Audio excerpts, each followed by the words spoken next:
Cricket Last Stories with me, Neel Khagram. Today we're joined by Mason Crane. Mason, thank you for your time. How is this period of self-isolation treating you? How are you passing the days? Well, the days are all becoming quite similar. I've got a bit of a gym program to be getting on with. That takes up a bit, and apart from that, a lot of jobs, a lot of sitting around, PlayStation stuff like that. Anything to waste time. So you're doing kind of a lot of running in your one day of exercise, or is it just a lot of home indoor workouts? What kind of stuff you're doing? Yeah, a mixture of both really. I'm going for a few runs when I can, not every day, but definitely most days in the week. And then home workouts and stuff. But there's only so much of that you can do, I guess. Yeah, you can't really prepare yourself for cricket without playing. Let's take it all the way back. You're born in Shoreham by Sea, Sussex. When did the cricketing bug first get you?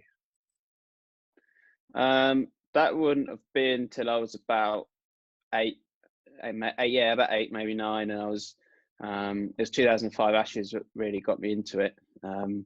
Watching all of that, I was one of those guys who didn't really have much to do with cricket before then. And then, all of a sudden I was, it became my life pretty quickly. And then, obviously, you mentioned 2005, Shane Warne. Were you always kind of taken by leg spin, or was it just generally the game as a whole? I think it was both. I think I was obviously excited by the whole game, and that box set I've watched probably a million times. Obviously, watching Warne in that series was a massive inspiration for me. Someone just started to play cricket at that age as well. The role models you see, they're so important to you. And then when I started playing cricket, I just bowled leg spin. I think I always have done. And then, what was your first club side called? Worthing. Yeah, so that's same club side that if I played a club game, I'd still turn out for them now. Yeah. And then I believe you were in the Sussex youth setup to start with. Am I correct in saying? Up until the age of 14.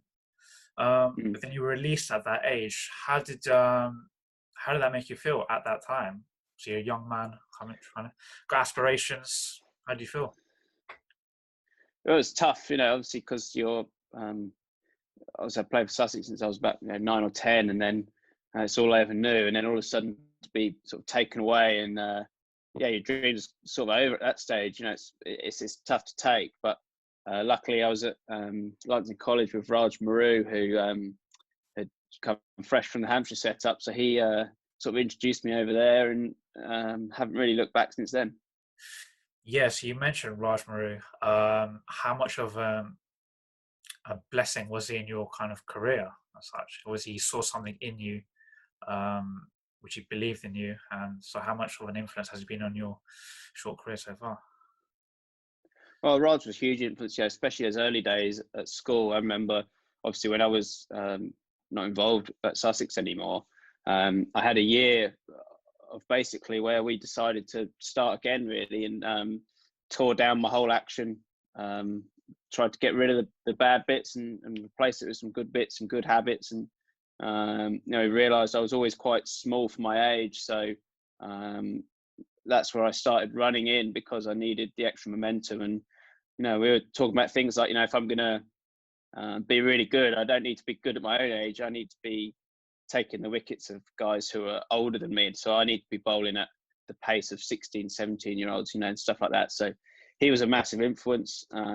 He taught me so much. It's basics that I'm still trying to apply to my game now. And then you got international recognition pretty quickly. England under 17 and England under 19.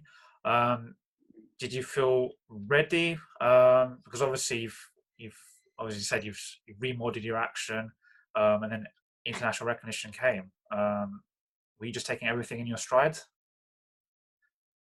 I was, yeah, because I think very quickly by the time I'd started playing for Hampshire, so that was 15, within a couple of months I found myself at the Bunbury Festival, which I hadn't even heard of at that stage, and all of a sudden I was involved. And so that was my first taste. And then, for the next couple of years, I guess I was always trying to hunt down a call up to some form of England development team, under 17s in the program.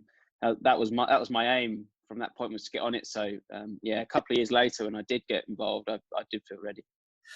And then 2015, your debut for Hampshire in the first team, T20 game. Remember your first wicket, Kumar Sangakkara? I do, yeah, I do. It was a rank full toss. It was probably the worst ball I bowled all day, but he hit it down long on's throat, and never looked back from there. Yeah, then a few weeks later, your championship game against Warwickshire, your first fifer. Again, you must have been, 17 years old at that age, 17, 18? Again, how did you feel? Was everything in your stride?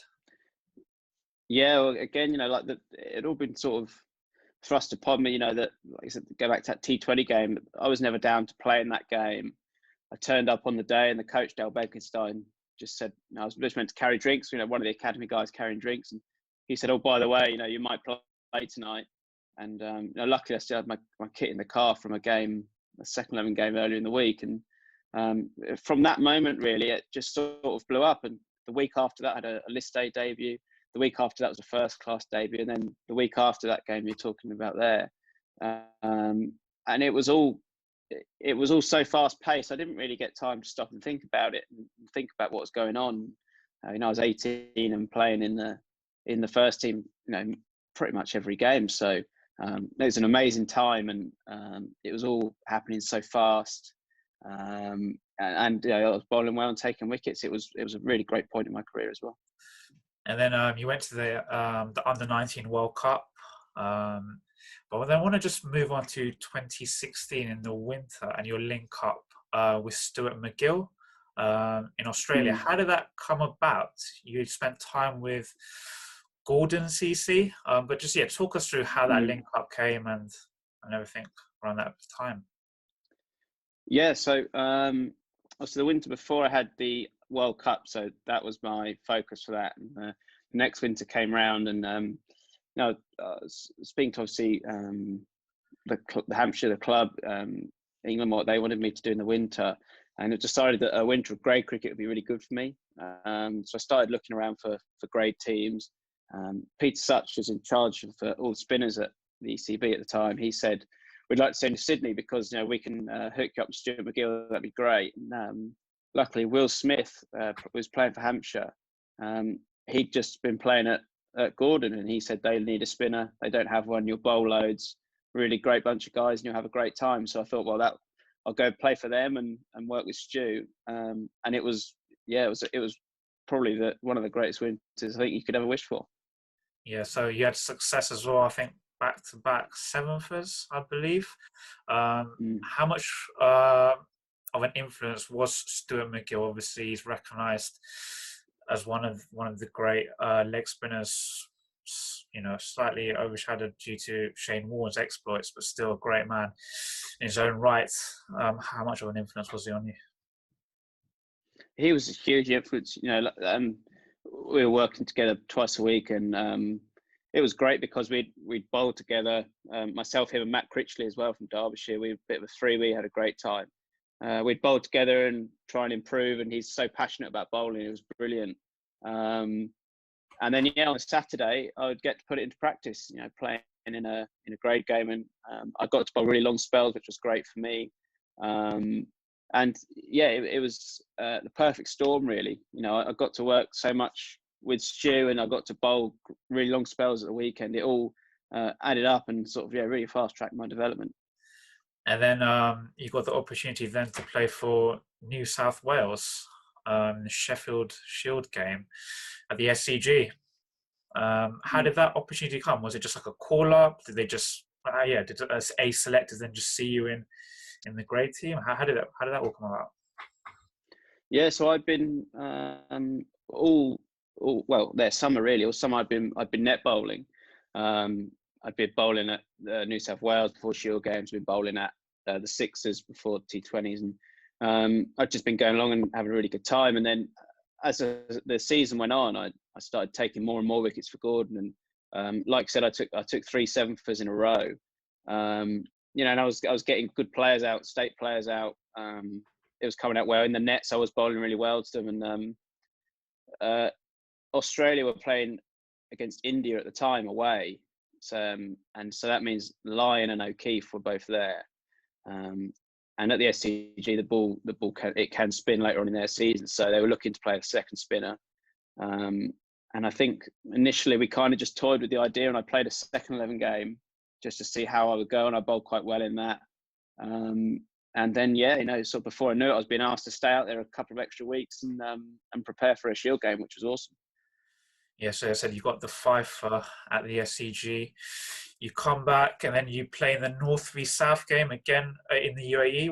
I think you performed well as well. Got a bag full of wickets against the top players in the country in England. Again, did they give you a lot of confidence? Yeah, see that was huge for me because it was one thing doing it in Australia and being called up to Shield game. That was great, but to be able to build on it. And that North v South, that was such a strong group there. The two teams were proper teams, and everyone had been in the Lions or overseas tournaments. And to be able to perform well in that as well, it gave me such confidence. And to be honest, that period there, I mean, and leading through probably to the end of that season, I think is as well as I've ever bowled. Yeah, so then that 2017 season, I think it's been put on record from James Whittaker, who was the lead selector, that he was really kind of pushing your case. And there was slight frustrations that you weren't getting the consistent games in the championship for Hampshire. I think you played that season half the year. Having had such a successful winter and a North v South that period, frustration for you? Yes and no. Obviously, it's frustrating to not play because you always want to play, but at the same time, there are games there that you can't play someone for the sake of it. Like Hampshire, we have Liam Dawson as well, and he bats in the top 6. So if we're playing on a pitch that's going to seam around a lot, then there's no point. You might as well play an extra batter, an extra seamer. And I completely understand that. It's tough to take, obviously, but I'm used to that now. I'm realistic. Obviously, in an ideal world, I would play every game, and I'm working obviously hard towards that end where I want to be playing every game regardless of conditions. But I think it's something, especially as a young spinner, you're going to have to just accept for a little while and try and work your way into the side. But then, anyway, in that summer, that 2017 summer, you were involved in the England Test squads.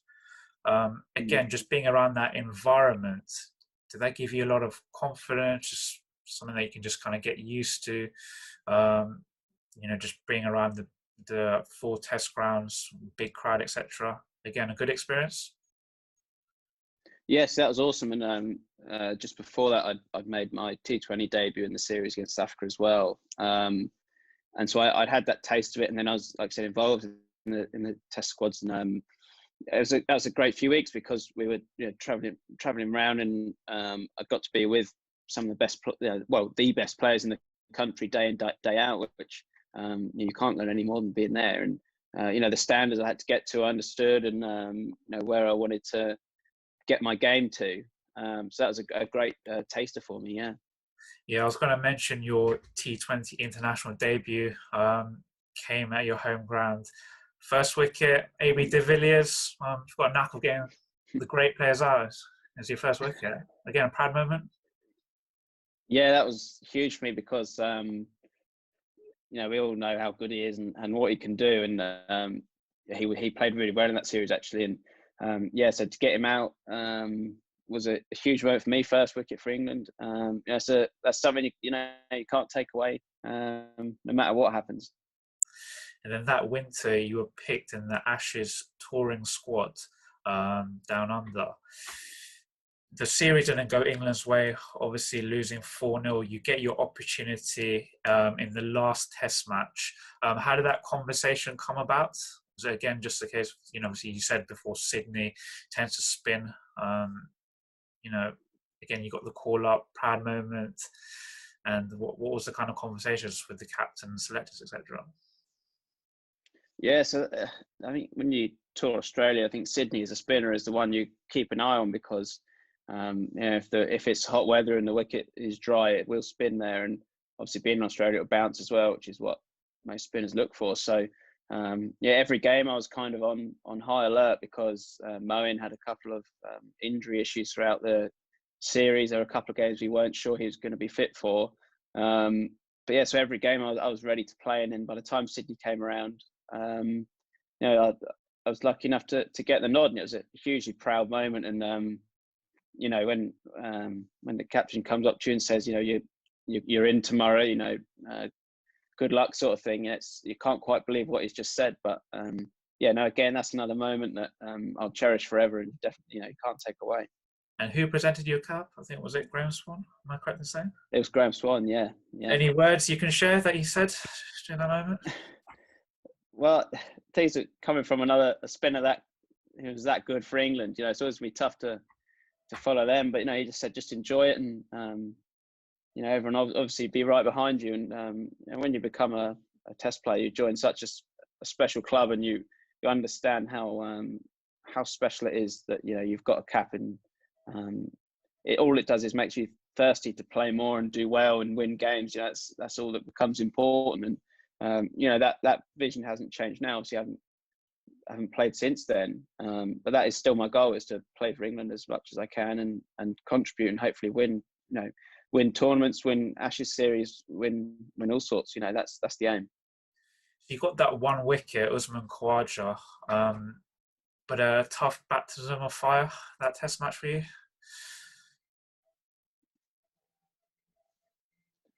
Yeah, no, it was tough. It was stinking hot. It was. They were obviously on a high. They're one of the great teams in the world at that stage. It was tough. I can't lie. It's the hardest cricket I've played in. That's Test cricket. That's what it's all about. It didn't stop me enjoying it. I had a great time out there, even if the numbers don't look great. I don't care about that because I know that I bowled all right. I've bowled better. I've bowled a lot worse. And it's given me a hunger because I know I can. I can perform at that level when I get to it. And then you went on the A tour, or the Lions tour, I believe, West Indies. How did that kind of go for you? Was it a case? Do you think you were playing too much cricket at that stage, or was it just a case of just building that momentum and get as much exposure around the world in different conditions? For me, I thought that was one step too far. It's difficult because people look at the amount of games you play, and they say, one game, you can go and play some more cricket. Well, actually, that's not the case because I'm there every day. I'm bowling so much in the nets. I'm training every single day. I've been away for 3.5 months or whatever it was. I was probably quite burnt out by the stage that it got to that A tour, and I think Ben Folkes was probably similar. We were in the same boat. So that was a really tough time for me. I was by nowhere near my best. I was like I said, burnt out, and I just probably needed a rest at that stage before we went to New Zealand after that. And in that summer 2018, obviously domestically with Hampshire, you win the One Day Cup, but then you also get injured, stress fracture, I believe. Tough period in your career. Yeah, so it was obviously really tough because I got a stress fracture in the March of that year, the February March of that year, and recovered from it just in time for the one day competition. So I played all the one day games, and then it came back and I got another one, and I knew that obviously going into the final, but played through it for that one game so that we could hopefully contribute to a win. And a win at Lords and a final at Lords, it doesn't get much better than that. So again, another great moment in my career, but sadly that did end my season. Do you think the injury was a cause of too much cricket being played? I know you touched it there. You needed a rest. Do you think that was one of the causes, bit of burnout? Yeah, I think it's maybe a factor. I think when you start to get tired and burnt out, I think you start moving your body slightly differently. You start putting stress on your body, on different areas of your body that previously wouldn't have taken it. So yeah, I think it's definitely a factor. I think when you look at most stress fractures which occur, they're workload related. A lot of them. Some would be action as well, but yeah, workload was a big factor. It's one of those things. I think if it didn't happen, then it may have happened now. But yeah, no, thankfully I'm through all that now, and touch wood, I don't get another one. Yeah, so you're back for the 2019 season, played again a lot of the one-day games. Is it just a case of just getting your body used to playing the 4-day format in the championship? How would you judge how last season went for you? Yeah, so last year was tough for me because although I wasn't injured, I was still in a lot of pain from my injuries before. And when you have basically a year off, to ask your body to just start up again, and get straight back to where it was before, that doesn't really happen. And I was playing a lot of games through pain. I'm still obviously bowling okay, but not as well as I wanted to, if I'm being honest. And it impacted my performance. But yeah, it's one of those. As the season went on, it got better and better, and my body got better.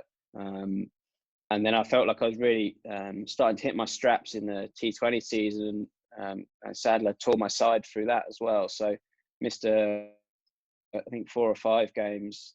And then during the winter, you played in the T10, and also for the England Lions ODI series in Australia. Must have given you confidence that the national team are still looking at you.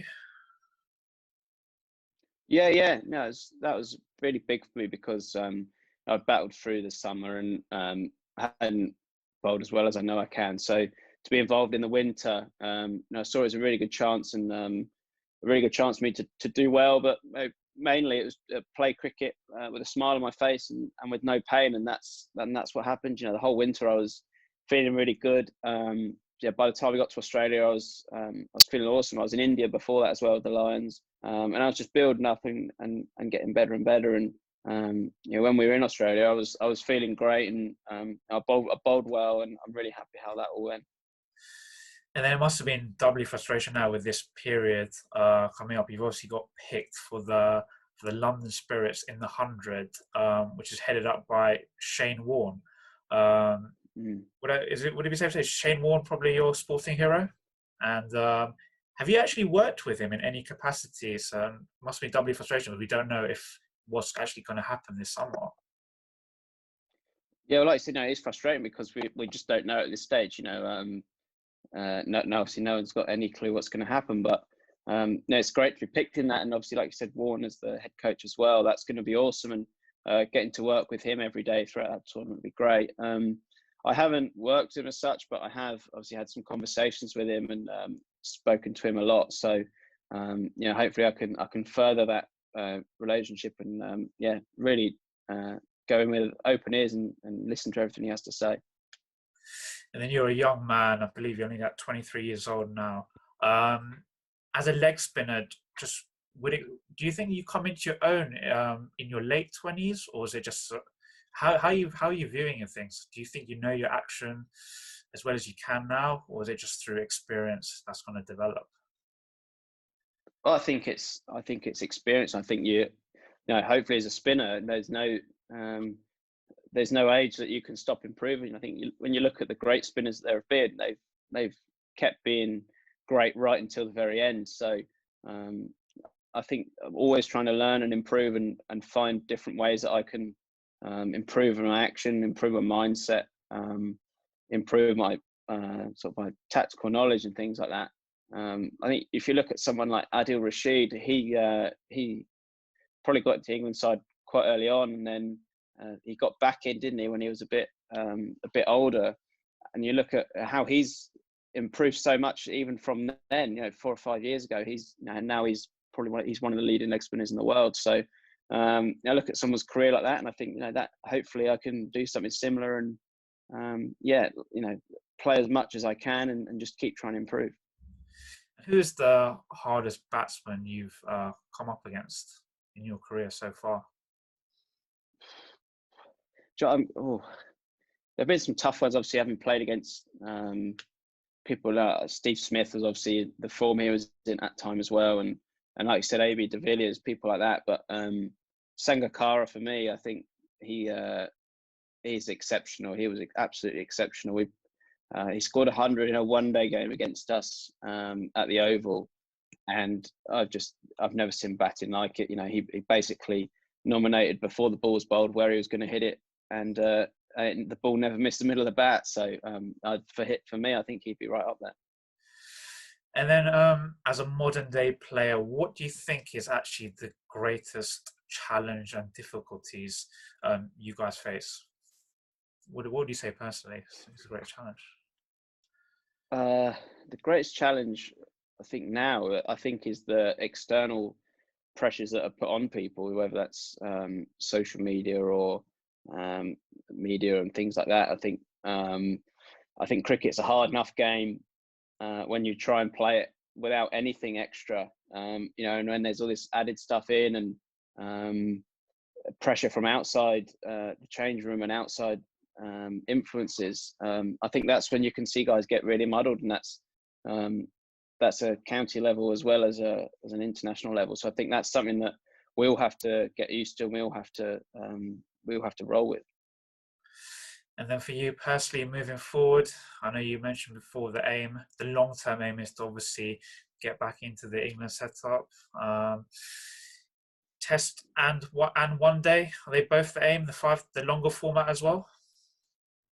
Yeah, definitely. Yeah, and I want to play every game I can, and no matter whether that's in whites or in colours, I want to play every game I possibly can. And obviously, at the moment, I'm more suited to short format cricket. I don't think that's a secret. But I'm also trying to develop my red ball game, and I understand there's no rush, but obviously want to play for England as much as I can. But I'm, like I said before, trying to improve to a point where I'm just playing in every game in every format. That's where I want to get to, and hopefully I can stay injury free and get there. Mason, top man. Really appreciate your time today. Hopefully we do get some cricket this season. If we do, all the best. Thank you very much. Cheers. So Neel Khagram, Cricket Last Choice, Mason Crane. Thank you.